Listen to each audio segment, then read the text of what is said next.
Step into the world of Kagozar Shohor, where stories unfold purely for your entertainment. Our tales are woven from imagination, crafted to spark joy and wonder. We firmly stand against endorsing superstition, black magic, or paranormal beliefs, inviting you to savor our narratives as a celebration of storytelling artistry. This channel is a visionary collaboration between Deyaneem and Agnivo Animation, showcasing exclusive, licensed content with all creative rights held by Agnivo Animation.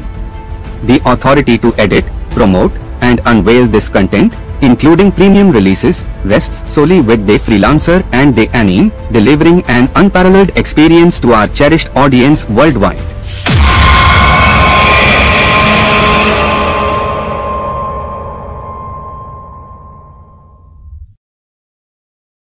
নমস্কার, আমার নাম অগ্নিব রায়। আর আজ আমি যে গল্প আপনাদের শোনাতে চলেছি সেই গল্পটির নাম হচ্ছে দেয়া পাকঘর। হ্যাঁ, দেয়া পাকঘর। এটি এমন একটি গল্প যা অদ্ভুতভাবে সত্যিও। হ্যাঁ, যতটা মিথ্যে মনে হবে গল্পটা শুনলে ততটা হয়তো মিথ্যে নয়। আমি অগ্নিব, সাথে দীপাঞ্জন এবং পারমিতা। শুরু করছি দেওয়া পাকঘর। আমি অগ্নিব রায়, আর আজ এই ঘটনা তোমাদের বলতে চলেছি। আমি নিজের মুখে কাউকে বলিনি এখনো পর্যন্ত, কারণ কেউ বিশ্বাস করবে না, বরং আমাকে ভুল বুঝবে। ভুলই বুঝবে বটে। কিন্তু আজ এত বছর পর আমি চুপ থাকতে পারছি না। না না না, আর চুপ থাকা গেল না। প্রথম আমি যাই আমার দিদার গ্রামে। এতদিন পর আমি গ্রামে গেছি, আজ এত বছর পর। এই 2007 সালের শরৎকালে। দিদার বাড়ি খুবই পুরনো, পুরনো মানে খুবই পুরনো। তখন পুজোর ছুটি পড়েছে, কলেজ বন্ধ। আমি আর আমার ছোট ভাই, সুনীল আমার ছোট ভাই, মা বাবা চলে গেলেন দার্জিলিং ট্যুরে। আমায় বলা হয়েছিল দিদার সঙ্গে কয়েকদিন থাকিস নদিয়ার আমাদের পৈতৃক বাড়িতে। নদিয়া খুব সুন্দর জায়গা, দেখবি, একবার গেলে আর দ্বিতীয়বার আসতে ইচ্ছা করছে না।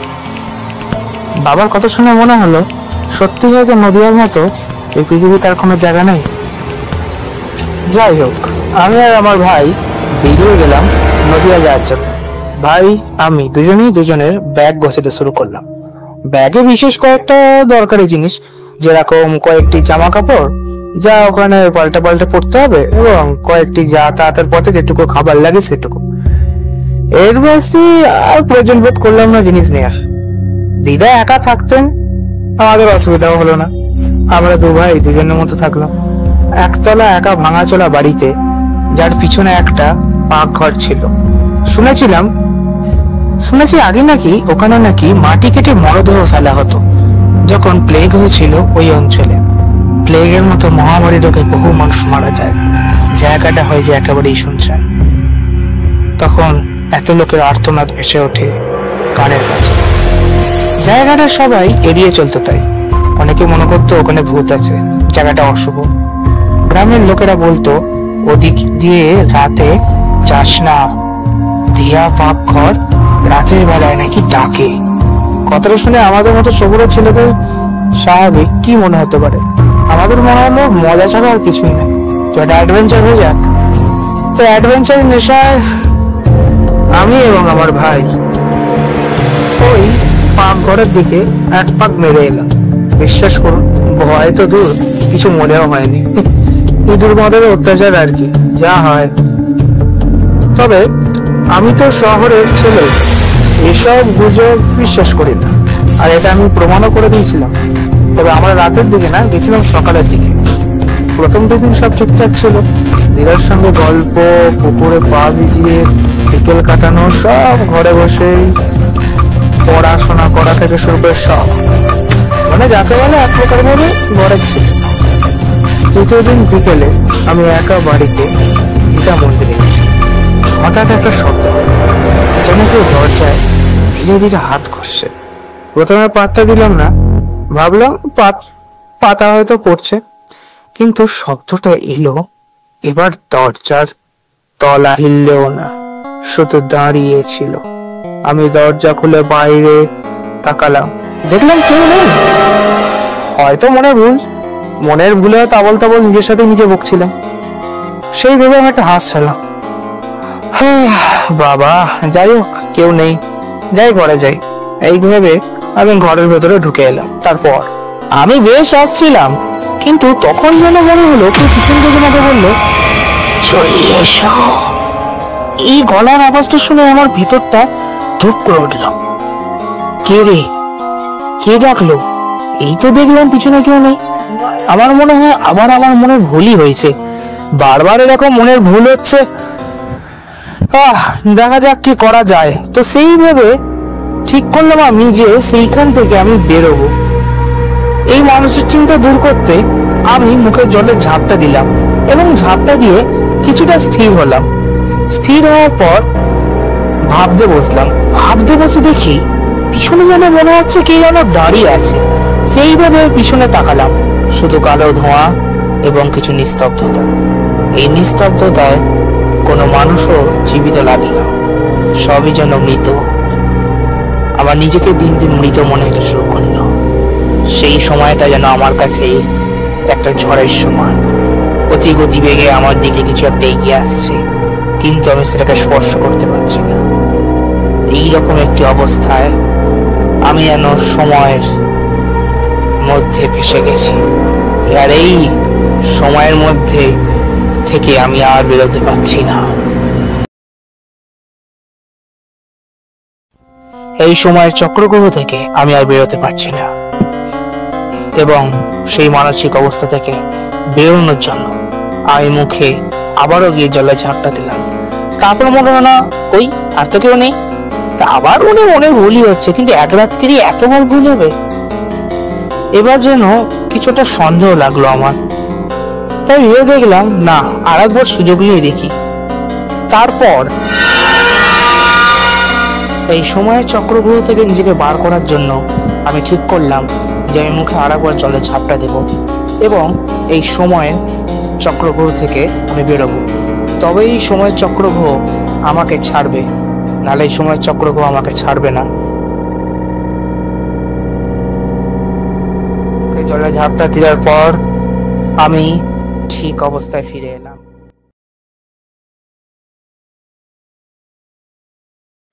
ঠিক অবস্থায় ফিরে বেশ ভালোই লাগছে। এখন আর কিছু মনে হচ্ছে না, এখন বেশ স্বাভাবিক লাগছে। এখন মনে হচ্ছে না আমি যতটুকু ভাবছিলাম বা যতটা ভাবছিলাম ততটা হয়তো নয়, ততটা ভাবার প্রয়োজন নেই। যাই, ঘরে যাই, ঘরে গিয়ে চুপচাপ শুয়ে পড়ি। সেই দিনে দিদাকে আমি কিছু জানাইনি। পরের দিন সকালে উঠলাম, উঠে আমি বেশ খাওয়া দাওয়া করে বেশ গ্রাম ঘুরতে বেরিয়েছি। বেশ এদিক ওদিক দেখছি, দেখাশোনা হওয়ার পর এদিক ওদিক লোকের সাথে কথা বলা হওয়ার পর আমি এবার দিলাম না, এবার বাড়ি যাই। বলে দুপুরটাও বেশ ভালোই কাটলো। এত ভালো দিন কাটার পর রাতটা স্বাভাবিক ভালোই কাটার কথা ছিল। হ্যাঁ ছিল, কারণ অদ্ভুত রাতে একটা আরো অদ্ভুত ঘটনা ঘটলো। তারপর সেই রাতে ঘুমোতে গেলাম, বেশ ভালোই ঘুমোচ্ছিল, কিন্তু রাত 2:30 নাগাদ হঠাৎ করে জানলা খুলে গেল। অদ্ভুত না? বন্ধ জানলা কোনো আপনি খুলতে পারে যদি একটা মানুষ তাকে না খুলে? আমার ভয় লাগলো বেশ। আমি ভেবে দেখলাম না, এ তো ভয়েরই কারণ। তো সেইভাবে আমি দৌড়ে গেলাম জানালাটার কাছে। গিয়ে জানলাটা যাবো কিনা বন্ধ করতে দেখি একটা মেয়ে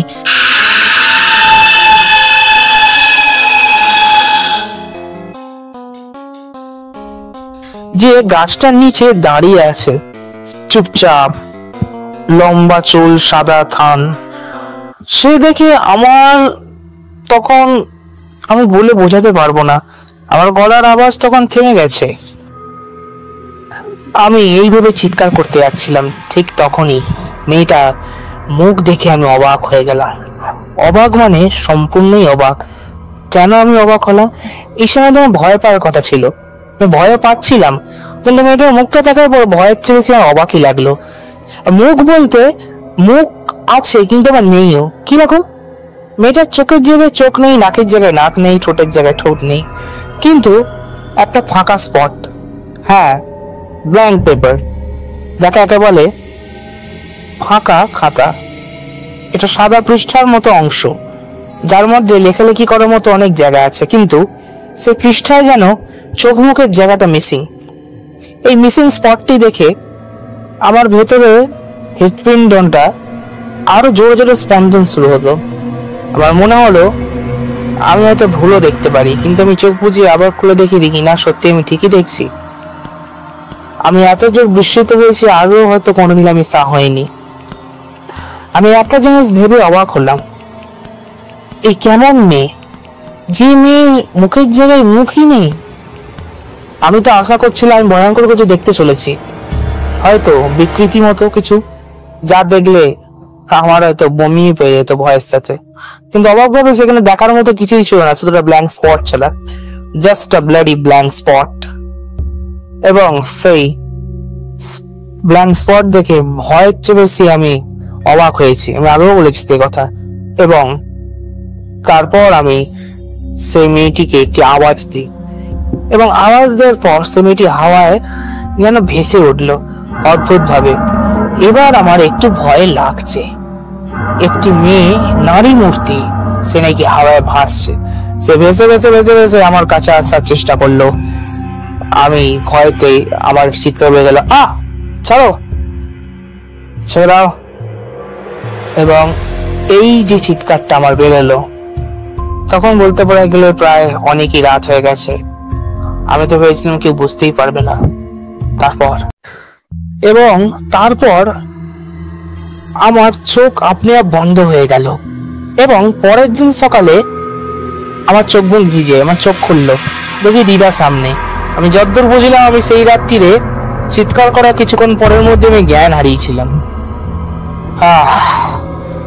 জ্ঞান হারানোই হয়তো ভালো ছিল, কারণ যেভাবে সে এগিয়ে আসছিল আমার দিকে, আমি তো বলতে গেলে প্রায় শেষই হয়ে যাচ্ছিলাম। এবার আমার মনে হচ্ছে যে এখানে কিছু তো একটা সাসপিশিয়াস ঘটনা ঘটছে, যা আমার হাতের বাইরে। এরকম চিন্তা ভাবনা আমি আগে কোনোদিনও করিনি। আমার মনে হতে লাগলো আমাদের না জানিই অনেক জিনিস হচ্ছে, এবং ওই পাক বাড়িতে কিছু তো একটা আছে। আমি দিদাকে জিজ্ঞেস করলাম, এখানে কি কেউ মারা গেছিল? দিদা বিস্মিত মুখে আমার দিকে চাইলেন। দিদা ওই বিস্মিত মুখ নিয়ে থমথমে হয়ে বলল আমাকে যে, তোর ঠাকুর থেকে বেশি ওর দিদা একবার হারিয়ে যায়, তারপর তাকে কোনো দেখা হয়নি, কিন্তু হঠাৎ করে এই পাকঘরের সামনে তাকে একদিন দেখা যায়, এবং তারপর থেকে প্রত্যেক পূর্ণিমা রাতে নাকি তার ছায়া সবাই দেখে। আমিও নাকি তাই দেখেছিলাম, সত্যি দেখেছিলাম। দেখা কথা।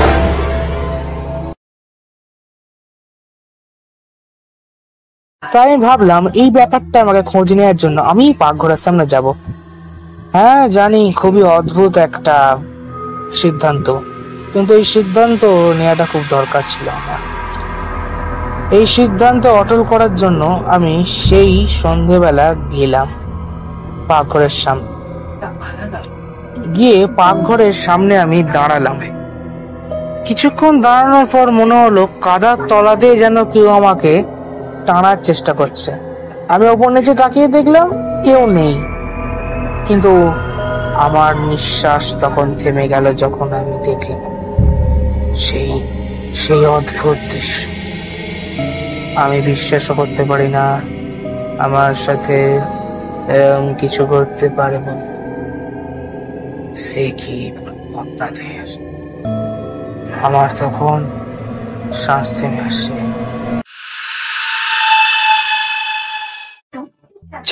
জানো ওই লোকগুলো আমার মুখ ঘিরে নিয়েছে। জানো, আমার মুখ নেই, আমার মুখটা দেবে আমায়। আমি রোজ মাটি করে মুখ বার করার চেষ্টা করি, কিন্তু আমি মুখ বার করতে পারি না। দেবে তোমার মুখটা, দেবে। আমার তখন ভয়তে পা কাঁপছে। বলে কি? হ্যাঁ, এ কি বলে? আমি নাকি কি করে আমি এটা সামলাবো, বলে নাকি মুখ দিতে। আমার কান্না পাচ্ছে, আমি আর নড়তে পারলাম না। তখন আমি ঠিক করলাম আমি এখান থেকে বেরোবো। এবং মেয়েটার মুখটা ছিল মোমের মতো, হ্যাঁ হ্যাঁ হ্যাঁ, মোমের মতো, মোমের মতো মুখ সে মেয়েটির, কিন্তু আধা গলা। অদ্ভুত না গলাটের মুখ, এবং এই মুখের মধ্যে এবারে কোনো অস্পষ্ট বা কোনো সাপার জিনিস নেই। এইবারে মুখেতে একটা গলাটে টেরা বেঁকা নাক, যেন কেউ নাক গজানোর চেষ্টা তো করেছে কিন্তু সেই নাকটাকে যেন আকার দিতে পারেনি। দেখে আমার গা কিরম করে উঠল। কি করব আমি, কি করব আমি, কি করব? আমি দেখলাম ভালো করে, এদিক ওদিক কেউ নেই, কেউ নেই, শুধু ও আর আমি। আমার ভয়েতে হাত পা থমকে গেল। সে কি বলবো, অদ্ভুত দৃশ্য, টেরা বেঁকা নাক, একটা গলানো মুখ, আসিদ্ধ গলানো মুখ, একটা অদ্ভুত হাসি। হ্যাঁ হ্যাঁ হ্যাঁ, অদ্ভুত হাসি। আমার গলা দিন ক্ষণ থেমে আসছে, আমি আর কথা বলতে পারছি না, আমার মুখ এঁটে আসছে। সে মেয়েটা আমাকে বলে উঠল, তুমি তুমি কে?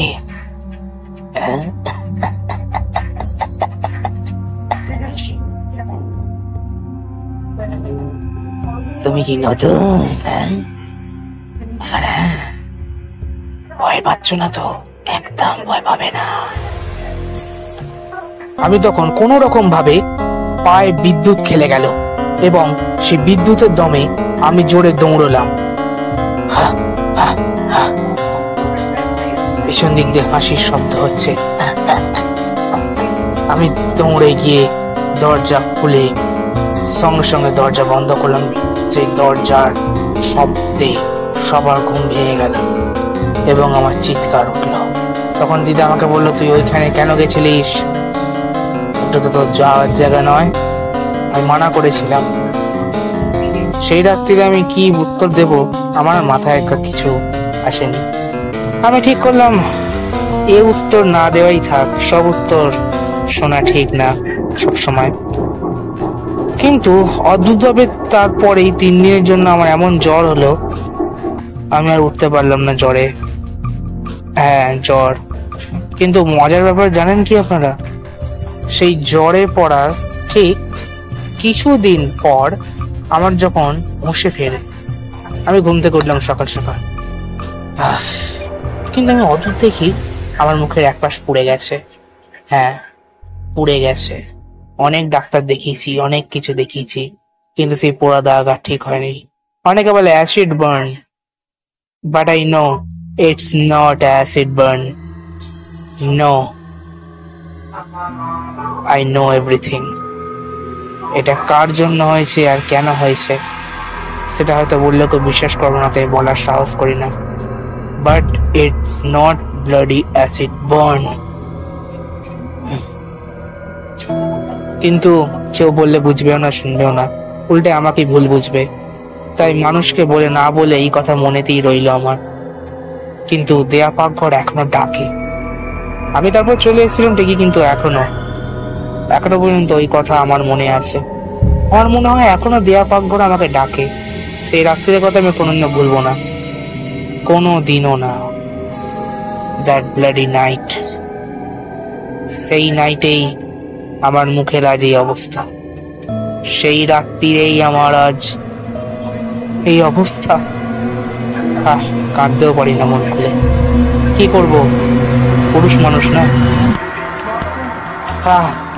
তারপর এরম ভাবে কতদিন কেটে গেছে আর মনে নেই। দিন দিন ভোলার চেষ্টা করি, কিন্তু সেই রাত্রের কথা ঠিক মনে চলেই আসে।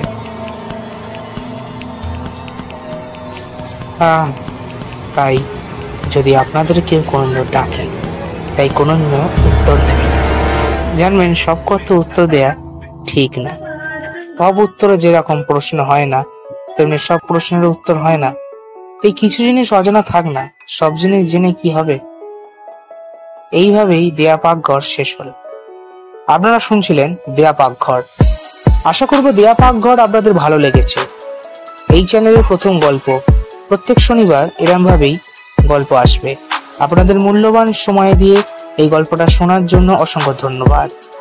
আর এই চ্যানেলটা যদি ভালো লেগে থাকে তাহলে লাইক, শেয়ার, সাবস্ক্রাইব আর কমেন্ট করবেন।